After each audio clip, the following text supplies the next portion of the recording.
ఒక్కసారిగా ఒక దాడి చూస్తాం, కానీ ఒకేసారి 14 దేశాల మీద దాడి చేసినటువంటి ధైర్యం ఇజ్రాయెల్ సొంతం.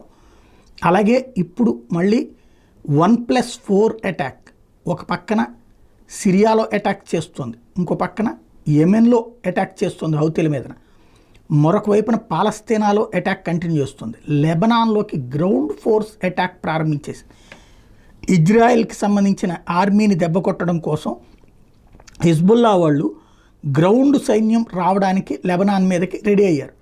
అయితే ఈలోపుగా వాళ్ళ కీలక నేతలందరినీ లేపేసినటువంటి ఇజ్రాయెల్ ఈలోపు పేజర్లే పేల్చిందా, వాకీటాకీలే పేల్చిందా, ఇదంతా చేసేసి ఇప్పుడు ఏకంగా సైన్యం లోపలికి అడుగుపెట్టేసింది. అంటే డైరెక్ట్గా భూతళం అన్నటువంటిది యుద్ధం. ఇక్కడే స్పెషాలిటీ ఏంటంటే లెబనాన్కి సంబంధించినటువంటి ప్రభుత్వం సైన్యం ఏదైతే ఉందో